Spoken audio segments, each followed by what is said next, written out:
ಯಾವಾಗ ಈ ಗೊಂಬೆ ಹಿಂದೆ ತಿರುಗಿ ಕೋಪದಿಂದ ಯಾರನ್ನಾದರೂ ನೋಡುತ್ತದೆಯೋ ಪ್ರತಿ ಬಾರಿಯೂ ಯಾರಾದರೂ ಬರತಲೆ ಬಲೂನ್ನಂತೆ ಸ್ಫೋಟಗೊಳ್ಳುತ್ತದೆ. ಎಲ್ಲರೂ ಗಾಬರಿಯಾಗಿದ್ದರು.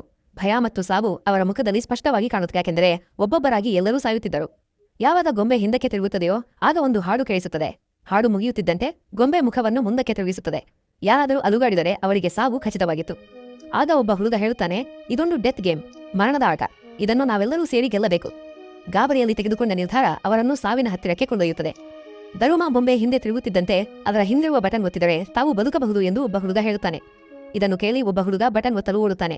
ಅಷ್ಟರಲ್ಲಿ ಗೊಂಬೆ ಮುಂದಕ್ಕೆ ತಿರುಗಿ ಅವನನ್ನು ಕೋಪದಿಂದ ನೋಡುತ್ತದೆ. ಮುಂದಿನ ಕ್ಷಣವೇ ಅವನ ತಲೆ ಬಲೂನ್ನಂತೆ ಸ್ಫೋಟಗೊಳ್ಳುತ್ತದೆ. ಆಗ ಅವರು ಗೊಂಬೆಯ ಹಿಂದೆ ಟೈಮರ್ ಓಡುತ್ತಿರುವುದನ್ನು ಗಮನಿಸುತ್ತಾರೆ. ಇದರರ್ಥ ಅವರು 60 ಸೆಕೆಂಡ್ಗಳ ಒಳಗಾಗಿ ಏನಾದರೂ ಮಾಡದಿದ್ದರೆ ಎಲ್ಲರೂ ಸಾಯುತ್ತಾರೆ. ಭಯದಿಂದ ಎಲ್ಲರೂ ಪ್ಯಾನಿಕ್ ಆಗಿ ತಮ್ಮ ಜಾಗದಿಂದ ಅಲುಗಾಡಲು ಶುರು ಮಾಡುತ್ತಾರೆ. ಇದರಿಂದ ದರುಮಾ ಗೊಂಬೆ ಎಲ್ಲರನ್ನೂ ಕೊಲ್ಲಲು ಪ್ರಾರಂಭಿಸುತ್ತದೆ. ಕೆಲವೇ ಸೆಕೆಂಡ್ಗಳಲ್ಲಿ ಎಲ್ಲರೂ ಸತ್ತು ಹೋಗುತ್ತಾರೆ. ಎಲ್ಲರೂ ಸಾಯ್ತಾರೆ. ಕೊನೆಗೆ ಇಬ್ರು ಮಾತ್ರ ಉಳಿತಾರೆ. ಯಾಕಂದ್ರೆ ಅವರಿಬ್ರು ಇದ್ದ ಜಾಗದಿಂದ ಸ್ವಲ್ಪವೂ ಅಲುಗಾಡಿರಲಿಲ್ಲ. ಆದ್ರೆ ಅವರ ಹತ್ರ ಕೇವಲ 30 ಸೆಕೆಂಡುಗಳಷ್ಟೇ ಬಾಕಿ ಇತ್ತು. ಸಮಯ ಮುಗಿದ ತಕ್ಷಣ ಅವರಿಬ್ರು ಸಾಯ್ತಾರೆ. ಆಗ ಒಬ್ಬ ತನ್ನ ಗೆಳೆಯನಿಗೆ ಹೇಳ್ತಾನೆ, ನೀನು ನನ್ನ ಮೇಲಿಂದ ಹಾರಿ ಆ ಬಟನ್ ಪ್ರೆಸ್ ಮಾಡಿದ್ರೆ ನಾವಿಬ್ರು ಬದುಕಬಹುದು. ಈಗ ಅವರ ಹತ್ರ ಬರೀ 10 ಸೆಕೆಂಡ್ ಇತ್ತು. ಬೇರೆ ದಾರಿಯಿಲ್ಲದೆ ಸ್ಯಾಮ್ ಓಡಿ ಹೋಗಿ ತನ್ನ ಗೆಳೆಯನ ಹೆಗಲ ಮೇಲಿಂದ ಜಿಗಿತ. ಅವರು ನೇರವಾಗಿ ಗೊಂಬೆಯ ಹತ್ರ ಹೋಗಿ ಕೊನೆಯ ಕ್ಷಣದಲ್ಲಿ ಬಟನ್ ಪ್ರೆಸ್ ಮಾಡ್ತಾನೆ. ಅವರಿಬ್ಬರಿಗೂ ನಾವು ಬದುಕುವಿ ಅನ್ನೋ ತುಂಬಾ ಸಂತೋಷ ಆಗುತ್ತೆ. ಆದ್ರೂ ಅಷ್ಟರಲ್ಲಿ ಇದ್ದಕ್ಕಿದ್ದಂತೆ ಅವನ ಗೆಳೆಯನ ತಲೆ ಸ್ಫೋಟಗೊಡುತ್ತೆ. ಆಗ ಗೊಂಬೆ ಹೇಳುತ್ತೆ, ನೀನು ಬಟನ್ ಒತ್ತಿದೆ, ಅದಕ್ಕೆ ನೀನು ಬದುಕಿದ್ದೀಯಾ. ತನ್ನೆಲ್ಲ ಸ್ನೇಹಿತರು ಅನ್ಯಾಯವಾಗಿ ಸತ್ತು ಹೋದ್ರಲ್ಲ ಅಂತ ಸ್ಯಾಮ್ಗೆ ತುಂಬಾನೇ ನೋವಾಗುತ್ತೆ. ಹೇಗೋ ಮಾಡಿ ಅಲ್ಲಿಂದ ಹೊರಬರ್ತಾನೆ. ಹೊರಗೆ ಅವನಿಗೆ ಲೀಸಾ ಸಿಗ್ತಾಳೆ. ಅವಳು ಹೇಳ್ತಾಳೆ, ಈ ಆಟ ಕಾಲೇಜಿನ ಪ್ರತಿಯೊಂದು ಕ್ಲಾಸ್ ರೂಮ್ನಲ್ಲೂ ನಡೀತಾಯಿತು. ನಾನು ಬಟನ್ ಒತ್ತಿ ಹೇಗೋ ಬದುಕೊಂಡೆ. ಸ್ಯಾಮ್ ತಕ್ಷಣ ಫೋನ್ ತೆಗೆದು ಪೊಲೀಸರಿಗೆ ಕಾಲ್ ಮಾಡಕ್ಕೆ ಹೋಗ್ತಾನೆ. ಆದ್ರೆ ನೆಟ್ವರ್ಕ್ ಇರೋದಿಲ್ಲ. ಅವರಿಬ್ರು ಅಲ್ಲಿಂದ ಓಡಿ ಹೋಗ್ತಾರೆ. ಓಡ್ತಾ ಒಂದು ರೂಮ್ ಒಳಗೆ ಹೋಗ್ತಾರೆ. ಆದ್ರೆ ಒಳಗೆ ಹೋದ ಕೂಡಲೇ ಬಾಗಿಲು ಲಾಕ್ ಆಗುತ್ತೆ. ಅವರು ಮತ್ತೆ ಸಿಕ್ಕಿಬಿದ್ದಿದ್ರು.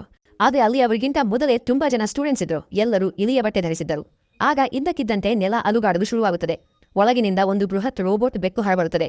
ಎಲ್ಲರೂ ಏನಾಗುತ್ತಿದೆ ಎಂದು ತಿಳಿಯುವಷ್ಟರಲ್ಲಿ ಬೆಕ್ಕು ಒಬ್ಬ ಹುಡುಗನನ್ನು ಹಿಡಿದು ತಿಂದುಬಿಡುತ್ತದೆ. ಬೆಕ್ಕು ಇಲಿಯ ಕಾಸ್ಟ್ಯೂಮ್ ಧರಿಸಿದವರನ್ನು ಮಾತ್ರ ತಿನ್ನುತ್ತಿತ್ತು. ಎಲ್ಲರೂ ಭಯದಿಂದ ಓಡಲು ಶುರು ಮಾಡುತ್ತಾರೆ. ಆದರೆ ಬೆಕ್ಕು ಹೊಸದಾಗಿ ಬಂದ ಇಬ್ಬರಿಗೂ ಏನೂ ಮಾಡುವುದಿಲ್ಲ. ಬಹುಶಃ ಆ ಇಬ್ಬರು ಇಲಿಯ ಕಾಸ್ಟ್ಯೂಮ್ ಧರಿಸಿರಲಿಲ್ಲ. ಆಗ ಅವರ ಕಣ್ಣು ಒಂದು ಚೆಂಡಿನ ಮೇಲೆ ಬೀಳುತ್ತದೆ. ಬೆಕ್ಕಿನ ಕತ್ತಿನಲ್ಲಿ ಬಾಸ್ಕೆಟ್ಬಾಲ್ ರಿಂಗ್ ಇರುವುದನ್ನು ಹುಡುಗ ಗಮನಿಸುತ್ತಾನೆ. ಚೆಂಡನ್ನು ಆ ರಿಂಗ್ ಒಳಗೆ ಹಾಕುವುದು ಅವರ ಅಸಲಿ ಉದ್ದೇಶ ಎಂದು ಹುಡುಗನಿಗೆ ಅರ್ಥವಾಗುತ್ತದೆ. ಹುಡುಗ ಕೂಗುತ್ತಾ ಎಲ್ಲರಿಗೂ ಹೇಳುತ್ತಾನೆ, ಈ ಚೆಂಡನ್ನು ಬೆಕ್ಕಿನ ರಿಂಗ್ ಒಳಗೆ ಹಾಕಿದರೆ ನಾವೆಲ್ಲ ಬಚಾವಾಗ್ತೀವಿ. ಆಗ ಒಬ್ಬ ಹುಡುಗ ಆ ಹುಡುಗಿಯಿಂದ ಚೆಂಡನ್ನು ಎಸೆಯಲು ಹೇಳುತ್ತಾನೆ. ಅವನು ಚೆಂಡನ್ನು ಹಿಡಿದು ರಿಂಗ್ನತ್ತ ಜಿಗಿಯುತ್ತಾನೆ. ಆದರೆ ಚೆಂಡು ಒಳಗೆ ಹೋಗುವಷ್ಟರಲ್ಲಿ ಬೆಕ್ಕು ತಡೆಯುತ್ತದೆ. ಬೆಕ್ಕು ಆ ಚೆಂಡನ್ನು ಅವನ ಕಡೆಗೆ ಬಲವಾಗಿ ಎಸೆಯುತ್ತದೆ. ಇದರಿಂದ ಆ ಹುಡುಗ ತಕ್ಷಣ ಸತ್ತು ಹೋಗುತ್ತಾನೆ. ಬೆಕ್ಕು ಎಲ್ಲರನ್ನು ತಿನ್ನಲು ಶುರು ಮಾಡುತ್ತದೆ. ಆಗ ಜಾಕ್ ಎಲ್ಲರಿಗೂ ತಮ್ಮ ಇಲಿ ಕಾಸ್ಟ್ಯೂಮ್ ಬಿಚ್ಚಲು ಹೇಳುತ್ತಾನೆ. ಬೆಕ್ಕು ಇನ್ನು ಮುಂದೆ ತಮ್ಮನ್ನು ತಿನ್ನದಿರಲಿ ಎಂಬುದು ಅವರ ಆಶಯವಾಗಿತ್ತು. ಎಲ್ಲರೂ ಬಟ್ಟೆಗಳನ್ನು ತೆಗೆದರೂ ಸಹ ದೈತ್ಯ ಬೆಕ್ಕು ಇದ್ದಕ್ಕಿದ್ದಂತೆ ಮತ್ತೆ ದಾಳಿ ಮಾಡಲು ಪ್ರಾರಂಭಿಸುತ್ತದೆ. ಎಲ್ಲರೂ ಭಯದಿಂದ ಕಿರುಚುತ್ತಾ ಓಡತೊಡಗುತ್ತಾರೆ. ಒಂದು ಬಾಲ್ ಉರುಳುತ್ತಾ ಹುಡುಗಿಯ ಬಳಿ ಬರುತ್ತದೆ. ಆ ಬಾಲ್ ಮೇಲೆ ಟೈಮರ್ ಓಡುತ್ತಿರುತ್ತದೆ. ಅವರ ಬಳಿ ಕೇವಲ 3 ನಿಮಿಷ ಮಾತ್ರ ಬಾಕಿ ಇರು. ಬೆಕ್ಕು ಹುಡುಗಿಯನ್ನು ತಿನ್ನಲು ಹೋದಾಗ ಜಾಕ್ ಎಲಿ ಕಾಸ್ಟ್ಯೂಮ್ ಧರಿಸಿ ಬೆಕ್ಕನ್ನು ತನ್ನತ್ತ ಸೆಳೆಯುತ್ತಾನೆ. ಬೆಕ್ಕು ಅವನ ಬೆನ್ನತ್ತುತ್ತದೆ. ಜಾಕ್ ಬೆಕ್ಕಿನಿಂದ ತಪ್ಪಿಸಿಕೊಳ್ಳುತ್ತಾ ಆ ಕಡೆ ಈ ಕಡೆ ಓಡುತ್ತಾನೆ ಮತ್ತು ಬಾಲ್ ಎಸೆಯುವಂತೆ ಹುಡುಗಿಗೆ ಹೇಳುತ್ತಾನೆ. ಆಗ ಜಾಕ್ಗೆ ಒಂದು ವಿಷಯ ಅರಿವಾಗುತ್ತದೆ.